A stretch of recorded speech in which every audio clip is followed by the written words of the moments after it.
Nama-nama 50 anggota DPRD Tuban terpilih periode 2024-2029. Penemuan jasad wanita di ladang jagung gemparkan warga Nganjuk.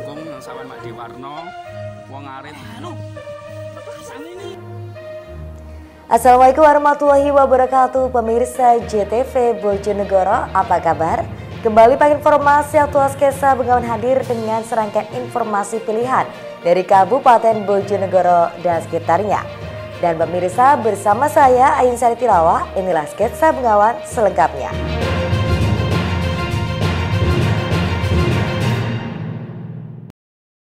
Pemirsa, kami awal informasi yang pertama. KPU Kabupaten Tuban telah selesai melaksanakan rekapitulasi penghitungan hasil suara pemilu 2024 tingkat kabupaten dan provinsi. Berdasarkan penghitungan resmi KPU, telah muncul 50 nama anggota DPRD Kabupaten Tuban terpilih periode 2024-2029. KPU Kabupaten Tuban telah selesai menggelar rekapitulasi penghitungan hasil suara pemilu 2024 mulai dari tingkat TPS, kecamatan, kabupaten hingga provinsi. Berdasarkan real count tersebut telah diketahui 50 nama anggota DPRD Kabupaten Tuban terpilih untuk periode 2024-2029. Partai Golkar menang di seluruh dapil yang ada di Tuban dan dipastikan mendapat jatah 20 kursi DPRD. Sementara posisi kedua ditempati PKB dengan 11 kursi. Posisi ketiga ditempati PDI Perjuangan dengan 5 kursi. Sementara posisi keempat dan kelima ditempati Partai Gerindra dan Partai Nasdem dengan 4 kursi. Sedangkan kursi sisanya didapatkan Partai Demokrat 3 kursi, P3 2 kursi, dan terakhir PAN 1 kursi. 20 caleg Golkar yang lolos masing-masing dari Dapil 1 adalah M. Nadif Aulia Auton, Suratmin, Sri Rahayu, dan Gaguk Sudarmo.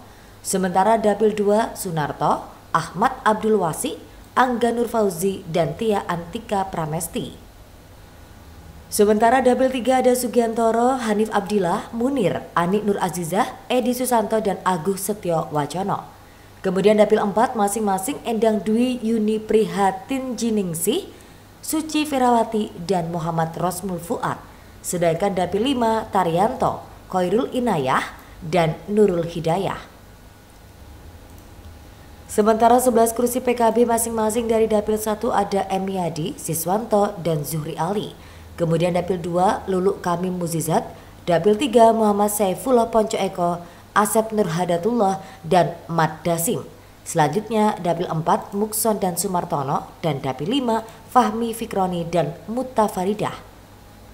Sementara 5 kursi PDI Perjuangan diisi oleh Adnan Kohar, Tulus Setio Utomo, Andi Hartanto, Mustain, dan Eni Kristiawati.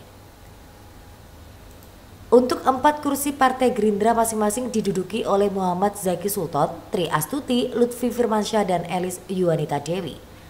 Partai Nasdem yang mendapat jatah 4 kursi diisi oleh Lukmanul Hakim, Muhammad Eka Suheri, Sigit Ariwijaya, dan Presli Di Okto. Partai Demokrat mendapat 3 kursi untuk Sulasi Nur Mahfudoh, Imam Setiono, dan Muhammad Ilmizada. Sedangkan P3 2 kursi untuk Agus Sahabudin dan Ahmad Husam. Dan terakhir PAN mendapat jatah 1 kursi untuk Maftukin. Sementara itu hingga saat ini pihak KPU Tuban belum melakukan penetapan perolehan kursi. Pasalnya pihak KPU masih menunggu jika ada pihak-pihak yang belum bisa menerima hasil rekapitulasi ini melayangkan gugatan di Mahkamah Konstitusi. Husni Mubarak, JTV, Tuban. Sementara itu pemirsa, KPU Kabupaten Ngawi telah menyelesaikan proses rekapitulasi suara pemilu 2024 lalu. Khusus untuk pemilu legislatif Kabupaten Ngawi, PDI Perjuangan dipastikan tetap memperoleh 20 kursi DPRD Ngawi. Proses tahapan pemilu 2024 di tingkat kabupaten telah diselesaikan sampai di tahapan rekapitulasi yang dilakukan oleh KPU Ngawi. Tahapan pemilu mulai pemungutan suara tanggal 14 Februari, dilanjutkan dengan penghitungan di PPS dan rekapitulasi PPK, serta kabupaten telah selesai. Ketua KPU Kabupaten Ngawi, Prima Equina Sulistianti, menjelaskan penetapan hasil rekapitulasi tingkat kabupaten mendasar surat KPU Ngawi nomor 730 tahun 2024. KPU Ngawi hanya menetapkan perolehan suara pemilu DPRD Ngawi, sementara untuk surat suara lain ditetapkan oleh provinsi, termasuk hasil dari KPU RI. Karena secara nasional, tahapan rekapitulasi akan berakhir pada 20 Maret mendatang. Termasuk nanti ada tidaknya gugatan terhadap hasil putusan tersebut ke Mahkamah Konstitusi. Jika tidak ada, maka KPU RI akan memberikan surat pemberitahuan ke KPU daerah untuk daerah menetapkan perolehan kursi DPRD Ngawi. Dengan membacakan hasil rekapitulasi di tingkat kabupaten. Setelah ini nanti kita hasil rekapitulasi di tingkat kabupaten ini akan kita tuangkan dalam surat keputusan KPU Kabupaten Ngawi. Nah, itu yang khusus yang untuk DPRD kabupaten saja, tapi baru perolehan suara, Mas. Setelah ini kemudian diplenokan di tingkat provinsi, rencananya tanggal 4 sampai dengan 9. Nah, itu mungkin dibawa ke KPU RI kalau di dalam tahapannya 20 Maret sudah ada penetapan perolehan suara. Baru begitu. Setelah itu nanti setelah ada penetapan perolehan suara itu kan prosesnya kemudian bergulir di MK. Jadi kan objek putusannya itu kan SK KPU terkait dengan penetapan perolehan suara. 3 kali 24 jam telah ditetapkan oleh KPU RI, ada objek putusan. Nah, nanti setelah itu menunggu di MK, prosesnya bergulir bagaimana. Kalau sudah di MK clear, nanti kita akan mengumumkan perolehan kursi dan penetapan caleg terpilih itu setelah ada istilahnya keluar buku register dari MK bahwa di Ngawi sudah tidak ada gugatan, itu baru kita bisa. Tapi kalau melihat beberapa, kemarin kan sempat ada beberapa yang saksi itu seperti apa itu? Pada intinya kan yang bisa mengajukan sengketa perolehan hasil pemungutan suara itu kan adalah peserta pemilu. Dalam hal ini peserta pemilu adalah pasangan calon, kemudian DPD dan partai. Jadi, makanya kalau melihat proses rekap di kabupaten optimis tidak akan ada gugatan, tapi ya kita tidak pernah tahu karena semuanya mungkin ya kita ya berharap saja lancar lah paling tidak untuk Ngawi. Berdasarkan hasil rekapitulasi penghitungan suara untuk DPRD Ngawi dan potensi perolehan kursi calon anggota DPRD Ngawi yakni PDI Perjuangan dengan 224.954 suara 20 kursi, PKB 59.566 suara 6 kursi, Gerindra 54.917 suara 6 kursi, Golkar 60.012 suara 5 kursi, PKS 35.948 suara 3 kursi, Demokrat 36.155 suara 2 kursi, PAN 20.765 suara 2 kursi, dan Hanura 8.380 suara 1 kursi. Itu Wahyu, JTV, Ngawi. Pemirsa, rekapitulasi penghitungan suara tingkat kabupaten di Dapil Jatim 9 Tuban Bojonegoro telah selesai dilakukan oleh KPU setempat. Partai Golkar berhasil mengalahkan Partai Kebangkitan Bangsa yang pada pemilu-pemilu sebelumnya selalu mendominasi perolehan kursi. Bahkan salah satu caleg Golkar, Haini Relawati, berhasil mendapatkan suara tertinggi dengan raihan 173.444 suara. KPU Kabupaten Tuban telah tuntas melakukan rekapitulasi penghitungan suara tingkat kabupaten. Hasil rekap yang berlangsung selama 2 hari tersebut telah disepakati oleh KPU, Bawaslu dan para saksi dari partai politik, DPD, dan juga saksi dari calon presiden dan wakil presiden. Hasilnya untuk pemilu DPRD Kabupaten, Partai Golkar menang telak di seluruh daerah pemilihan di Tuban. Sementara posisi kedua ditempati Partai Kebangkitan Bangsa PKB yang pada 2 pemilu sebelumnya selalu keluar sebagai pemenang. Berdasarkan hasil rekap D hasil kabupaten, Partai Golkar mendapat 20 kursi DPRD Kabupaten dan dipastikan mendapat jatah ketua. Sementara PKB mendapatkan 11 kursi dan mendapat jatah wakil ketua.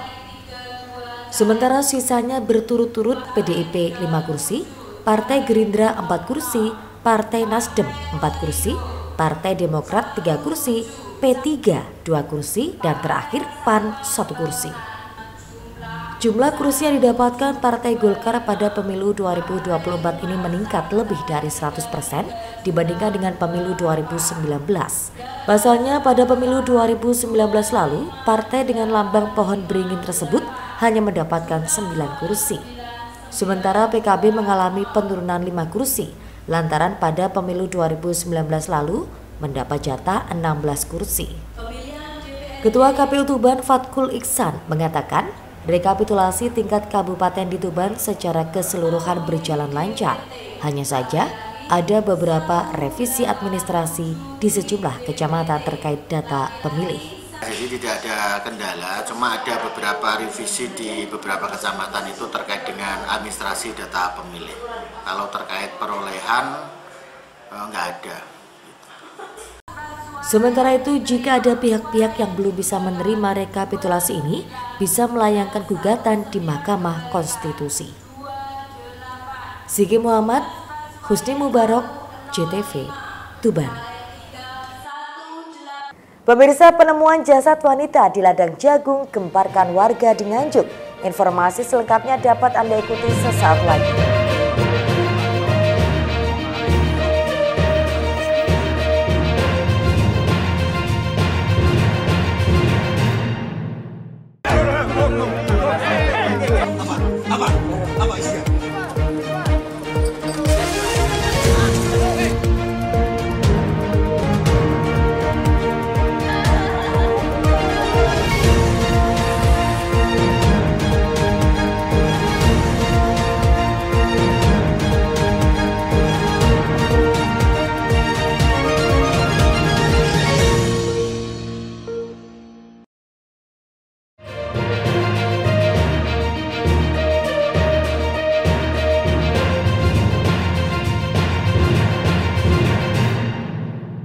Terima kasih Anda masih bersama kami.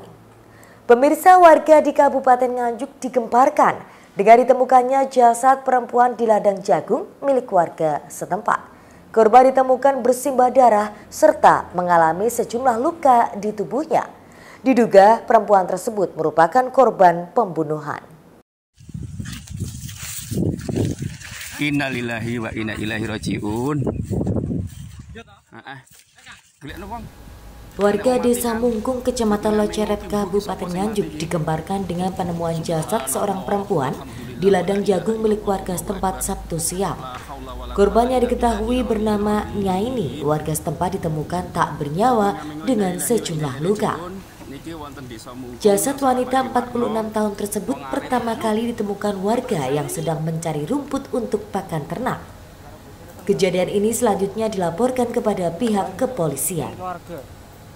Petugas yang tiba di lokasi langsung memasang garis polisi, melakukan olah TKP, dan memintai keterangan kepada sejumlah saksi. Jasad korban selanjutnya dibawa ke RSUD setempat untuk dilakukan otopsi. Ketua RT setempat Tamaji mengatakan, Nyaini sehari-hari memang beraktivitas mencari rumput untuk pakan ternak. Saat ditemukan, korban sudah dalam kondisi meninggal dunia dengan sejumlah luka. Korban ditemukan di ladang jagung yang berjarak sekitar 500 meter dari rumah tinggalnya. Hingga kini pihak kepolisian masih melakukan pendalaman sembari menunggu hasil otopsi keluar. Belum diketahui motif dan penyebab pasti kematian perempuan tersebut. Ahmad Syarwani, JTV, Nganjuk. Sementara itu pemirsa, seorang wanita meminta-minta sumbangan untuk sebuah yayasan di Kabupaten Tuban. Apesnya, wanita asal luar kota tersebut tertangkap basah oleh pemilik yayasan yang dijadikan tameng untuk meminta sumbangan fiktif tersebut. Tuh, dapat banyak lo kamu ya. Apa? Kamu dapat banyak lo ya. Loh, ini atas nama pemalsuan Rodotul Ulum Margorejo Kerek. Ini kita tuh nggak pernah minta-minta. Ini pemalsuan, ini kita nggak pernah nyuruh orang minta-minta di jalan. Ini asal kita Pak ini. Loh, ini dapat banyak lo kamu lo ya. Loh, ini dapatnya lo. Seorang wanita bernama Ayu Wulandari asal Jakarta tertangkap tangan melakukan penipuan dengan dalih meminta sumbangan untuk yayasan pondok pesantren di Lampu Merah, Kecamatan Merakurak, Kabupaten Tuban, Jumat siang. Wanita 33 tahun ini meminta sumbangan Yayasan Raudatul Ulum Desa Margorejo, Kecamatan Kerek, Tuban. Mendapati laporan adanya pencatutan nama yayasannya, Imam Abidin langsung bergegas ke lokasi. Di tempat kejadian, ia mendapati wanita tersebut mendapat banyak uang dari hasil sumbangan fiktif tersebut. Selanjutnya, Imam Abidin langsung memvideokan dan memfoto wanita tersebut bersama kotak amal, uang hasil meminta-minta, beserta KTP wanita tersebut. Pengurus Yayasan Raudatul Ulum Tuban, Imam Abidin menjelaskan, pihaknya tidak mengenal wanita tersebut dan tidak pernah menyuruh orang maupun santrinya untuk meminta sumbangan di jalan-jalan. Kejadian tersebut ia ketahui setelah mendapat laporan dari salah satu warga yang curiga. Wanita yang meminta sumbangan fiktif tersebut lantas diberikan peringatan keras. Bahkan jika kejadian serupa terulang, pihak yayasan tak segan-segan melapor kepada pihak berwajib. Dari pihak kami tidak mengutus atau tidak memberikan tugas untuk melaksanakan permohonan sumbangan tersebut. Apakah dari pihak pondok sendiri mengenali orang yang minta itu, Pak? Tidak mengenali. Berarti tidak bukan mengenali. santri di sini. Bukan. Terus kemarin kan waktu saya cek juga kan KTP-nya kan KTP Jakarta gitu. Jadi saya khawatir kok KTP-nya KTP Jakarta bukan KTP Margorejo sendiri kan gitu. Pak, berarti proses pembangunan pondok sini sendiri berarti bersumber dari dana wali santri, iuran wali santri, dan juga para donatur dan juga swadaya masyarakat Margorejo. Jadi tidak pernah meminta sumbangan di ini, Pak? Tidak. Seandainya ada yang ingin memberikan bantuan itu kan mungkin dari teman-teman saya, mungkin dari teman-teman ustadz-ustadzah yang lain, langsung melalui transfer ke rekening yayasan. Pak, dengan adanya hal seperti ini apakah sudah dilaporkan atau belum? Untuk sementara kita sudah berkoordinasi dengan pemerintah desa. Setelah sempat diminta, uang hasil mengemis sebesar ratusan ribu rupiah yang dihasilkan wanita tersebut kemudian dikembalikan kepada pelaku. Pihak yayasan berharap kejadian mengemis dengan mencatut nama yayasan tersebut tidak terulang kembali. Siki Muhammad, Husni Mubarok, JTV, Tuban. Pemirsa, meski luas tanam padi menurun, namun potensi hasil panen padi di Ngawi meningkat dibanding tahun sebelumnya. Pada bulan Februari hingga April tahun ini, hasil panen padi di Kabupaten Ngawi diprediksi bisa mencapai 346.000 ton. Meski luas lahan panen menurun, namun produktivitas hasil panen padi di kawasan Kabupaten Ngawi meningkat. Jika dilihat selama tahun 2022 lalu, luas lahan panen 128.586 hektar. Produksi padinya mencapai 755.939 ton. Sedangkan tahun 2023, luas lahan panen turun menjadi 124.923 hektar. Produksi padinya justru naik menjadi 771.251 ton atau meningkat 15.312 ton. Kabid Tanaman Pangan Dinas Ketahanan Pangan dan Pertanian DKPP Ngawi, Muhammad Hasab Zunairi menjelaskan, terjadi peningkatan produksi padi pada tahun 2023 lalu. Sedangkan pada tahun 2024 ini, prediksi panen periode bulan Februari hingga April dari luas tanam sekitar 52.000 hektar mampu memproduksi sebanyak 364.000 ton dengan rata-rata dalam 1 hektar produksi padi sekitar 7 ton. Menurutnya, peningkatan produksi panen ini seiring dengan tingginya minat petani dalam memberlakukan sistem pertanian ramah lingkungan berkelanjutan, serta upaya pendampingan melalui masing-masing kelompok tani.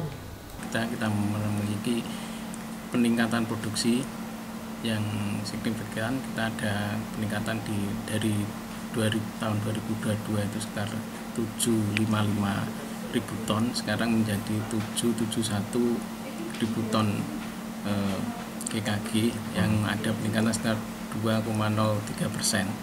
Dan stok ini memang cukup untuk Kabupaten Ngawi karena kita sebagai lumbung padi hanya menggunakan sekitar 15-20% saja dari produksi yang kita hasilkan.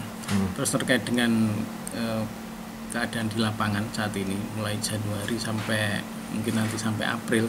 Kita punya potensi di Februari kemarin ada sekitar 6.000 hektar, ini di bulan Maret ada 31.000 dan mungkin nanti di April ada sekitar 15. Jadi kita punya potensi panen sampai dengan April itu sekitar 52.000 hektar yang punya potensi sekitar 364.000 ton. Jadi estimasi rata-rata 1 hektar ya? 1 hektar sekitar 7 ton. 7 ton ya. Hasan menambahkan, sementara untuk harga gabah kering panen, GKP juga mulai turun. Jika awal panen di bulan Februari kemarin terdapat harga yang tembus 8.000 bahkan sampai dengan 8.200 rupiah per kilogram, saat ini turun di kisaran 6.700 sampai 7.200 per kilogram. Kondisi ini pastinya akan berpengaruh pada kondisi harga beras di pasaran. Itu Wahyu, JTV, Ngawi. Informasi mengenai puluhan kambing ternak di Situbondo dicap mirip dengan macan, singa, dan zebra akan kami hadirkan sesaat lagi. Kami segera kembali.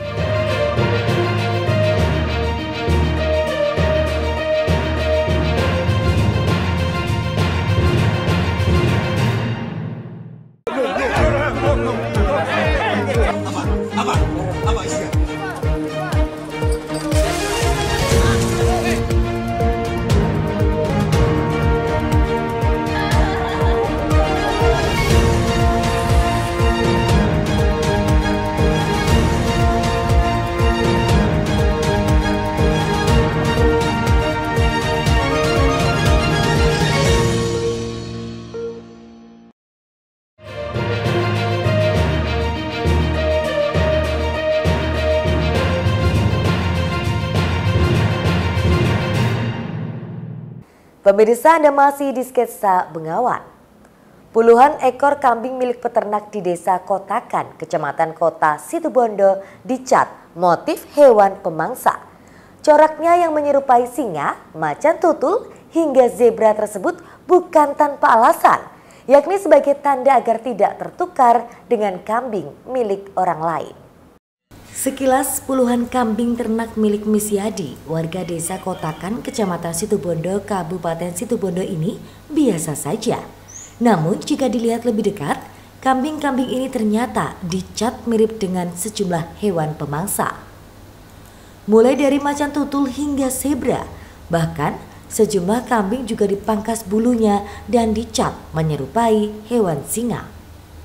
Tak hanya itu, kandang tempat tinggal kambing-kambing tersebut juga dipoles layaknya wahana mini zoo. Meski demikian, bukan sembarang pewarna yang digunakan untuk mengecat tubuh kambing, melainkan pewarna pilihan yang awet, aman, dan tidak cepat pudar. Ide unik ini justru diminati anak-anak usia dini dan balita di sekitar desanya lantaran menghibur. Hal tersebut lantas membuat Misyadi menyulap ternak dan kandangnya sebagai wahana hiburan kebun binatang layaknya mini zoo.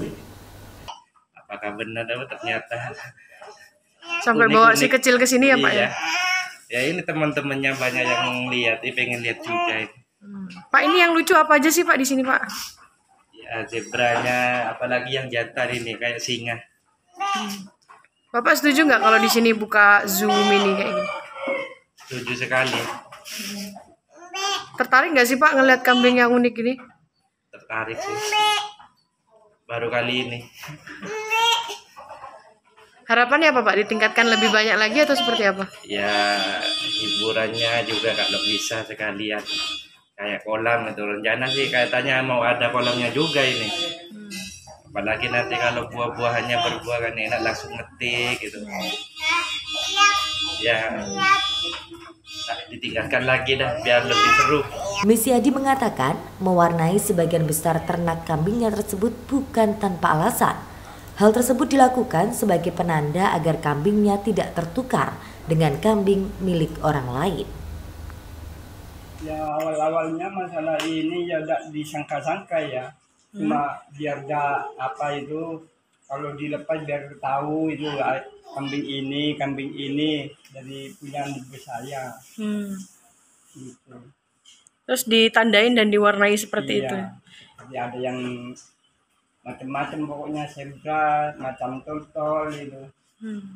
Dan banyak nggak sih Pak pengunjung yang pengen lihat di sini? Iya, agak lumayan banyak dah sekarang. Orang mana-mana itu nyampe ke sini lihat-lihat kambing itu. Dan akan ada kreatif lain-lain nggak sih Pak? Akan buat apa lagi begitu? Ya rencana memang ada. Tahu kapan belum tahu masih. Kambing menyerupai macan tutul, singa dan zebra tersebut sempat viral di media sosial. Banyak warga yang merasa terhibur dengan ide kreatif peternak tersebut.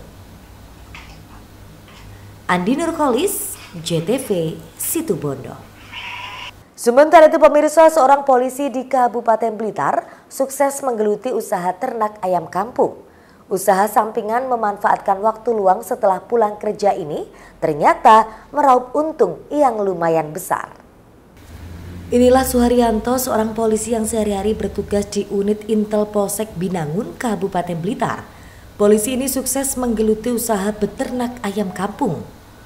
Usaha yang digeluti baru 2 tahun berjalan ini telah menjadikannya pundi-pundi rupiah. Suharyanto beternak ayam kampung hanya dengan memanfaatkan satu petak lahan kosong berukuran 8x20 meter yang berada di samping rumahnya di Jalan Gajah Mada, lingkungan Majekan, Kelurahan Wlingi, Kecamatan Wlingi, Kabupaten Blitar. Dari usaha sampingan dengan memanfaatkan waktu luang setelah pulang kerja ini, Suharyanto per bulan bisa meraup penghasilan lebih dari 5 juta rupiah. Suharyanto menuturkan awalnya merintis usaha beternak ayam kampung ini hanya 10 ekor, kemudian terus berkembang hingga kini lebih dari 700 ekor yang terdiri indukan dan pejantan. Setiap bulan ia bisa menjual lebih dari 500 ekor dengan harga Rp60.000 per ekor untuk indukan dan Rp80.000 untuk pejantan. Ini Mas, saya kan seorang anggota polisi Mas. Kebetulan saya anggota Intel Polres Blitar, Polsek Kesamben. Jadi kita jumpa dengan warga masyarakat yang ada di lapangan itu yang menginspirasi saya. Saya ketemu dengan warga yang memelihara ayam. Terus akhirnya saya berpikir waktu luang saya itu saya gunakan untuk mencoba untuk memelihara ayam seperti yang masyarakat saya jumpai itu tadi. Awalnya saya memelihara cuma 10 ekor Mas. Ya. Ayam apa sih? Ayam Jawa Mas. Terus lama-lama berkembang seperti yang Mas lihat sekarang ini. Alhamdulillah sekarang bisa jadi sekitar 700 ekor. Terus untuk menjualnya gimana Mas? Kalau menjualnya insya Allah nggak ada masalah Mas. Mudah sekali karena permintaan pasar tuh meningkat karena ini ayam Jawa. Jadi pasar tuh terbuka lebar untuk ayam Jawa itu masalah telur, daging dan lain sebagainya. Suharyanto merasa bersyukur dari usahanya tersebut bisa meringankan beban keluarga dan bahkan dari keuntungan hasil beternak bisa untuk menambah biaya menyekolahkan 2 anaknya di perguruan tinggi. Kini ia berencana akan mengembangkan usahanya dengan menambah populasi dan jumlah kandang karena peluang besar masih terbuka lebar. Permintaan ayam kampung sangat besar, terutama dari rumah makan di kota-kota besar di Jawa Timur. Muhammad Asrofi, JTV, Blitar. Pemirsa, berakhir sudah kebersamaan kita dalam sketsa Bengawan edisi kali ini. Jangan lupa follow akun sosial media kami sebagai berikut. Akhirnya mewakili kerabat kerja yang bertugas, akhirnya saya pamit undur diri. Terima kasih dan sampai jumpa. Wassalamualaikum warahmatullahi wabarakatuh. Salam JTV Bojonegoro.